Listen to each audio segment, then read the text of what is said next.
अस्सलामुअलैकुम जनाब, तुसीं देख रहे यूट्यूब चैनल फानू काड़ा मोटर। लो सर तुहानूं दसांगे बैटरी करने की मुकम्मल फिटिंग का तरीका, बैटरी च कितना पानी पाना, कितनी देर तक चार्जिंग करनी। तुसीं रहना इस वीडियो के नाल तुहानूं देंगे मुकम्मल मालूमात। बैटरी करन लगे फिट वोल्टा कंपनी की बैटरी लगे पान।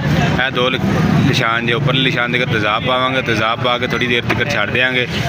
बैटरी उबलन लग पे करंट हो जाएगा ओके की रिपोर्ट। फिर बैटरी रख देंगे मोटरसाइकिल के नवी बैटरी चार्जिंग की कोई जरूरत नहीं पैंती है। तुहानूं मुकम्मल मालूमात सारी दे रहे हैं। लो जनाबा बैटरी तेजाब पैना शुरू हो गया तुहाडे सामने है। लकीर तक तेजाब करना है, तुहानूं दस दिया कितने तक तेजाब करना है।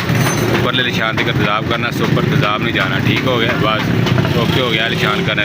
तो जनाब तेजाब इतने तक आ गया निशान तक, ठीक हो गया, कंप्लीट हो गया तेजाब। हम दूसरी साइड से पावांगा तेजाब, चेक करो भी इतने तक तेजाब आएगा। तो जनाब तेजाब ने कंप्लीट पूरा करता, निशान तक करता। 6 खाने ने 1 2 3 4 5 6, ठीक हो गया। सारे बराबर मकदार का रखना तेजाब, ज़्यादा तेजाब नहीं पाना। अगर ज़्यादा तेजाब पाओगे बैटरी करंट नहीं ठीक पड़ेगी, चार्ज नहीं होगी। ठीक हो गया, बैटरी तेजाब वगैरह पाता है, चेक करो बैटरी उबलना शुरू हो गई है। आ रही नज़र बैटरी अंदर उबल रही सारी। बैटरी उबलेगी तकरीबन 15-20 मिनट खुली रख देना, उबलन देना बैटरी में।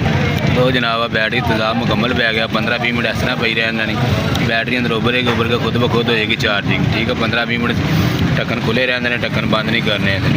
चार्जिंग कंप्लीट हो जाएगा। फिर बैटरी लगावांगे, मोटरसाइकिल के बैटरी ला देंगे, बैटरी होगी मुकम्मल। तो जनाब जी मोटरसाइकिल बैटरी रखनी है, फिर चेक करना करंट आ रहा, करंट नजर। लो जनाब बैटरी जी मोटरसाइकिल नवी पानी उहदा करंट मुकम्मल तौर पर चैकिंग करना है। तुसी करंट स्टार्टिंग का आ रहा कि नहीं आ रहा है, बैटरी चार्जिंग का करंट जे ठीक हो गया। बैटरी तार जे लाल रंग की करंट आना चाहिए। अगर करंट नहीं है तो बैटरी चार्जिंग नहीं होगी। है अर्थ वाली जे, ठीक हो गया, अर्थ वाली तार जे, है करंट वाली है, गर्म जे है ठंडी जे। इन्होंने दोनों ना करना कनैक्शन करा काम होएगा कंप्लीट। बाकी जो नवे दोस्त वीडियो देखना लाइक सब्सक्राइब लाजमी करो, आने वाली वीडियो दोस्तों तक पहुँच सके।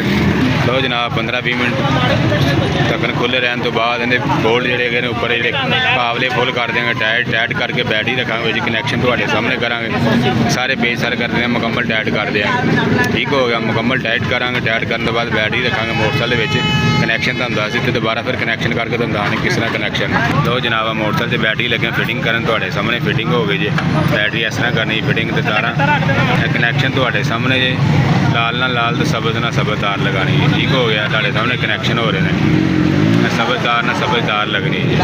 तो जनाब बैटरी के कनैक्शन हो गए कंप्लीट करने के बाद ओवर पैप लाजमी लगाना है, तेजाब ओवर होएगा, पाइप थानी नीचे चला जाएगा। ठीक है, तेजाब पैप लेंदा है, फायदा होएगा तुहानूं। ਜਿਹੜੇ कलर खराब होंगे टापे के कलर खराब नहीं होगा तेजाब पैक। तो जनाब ओवर वाला पैप लग गया, पैप का फायदा है जो तेजाब वगैरह टेके इंजन के खराब होंगे, कलर खराब नहीं होगा, पाइप का फायदा है। पैप लाजमी लगाना है। तो जनाब काम हो गया कंप्लीट, हम लावांगे टापा लगा के गड्डी ओके, ठीक हो गया। लो जनाब कनैक्शन हो गया कंप्लीट, मोटरसाइकिल आ गया करंट के सहारे चलन लग पे। ठीक हो गया, ओके रिपोर्ट। लाइक सब्सक्राइब करना ना भूलिए। सब दोस्तों का बहुत शुक्रिया। ओके, अल्लाह हाफिज़।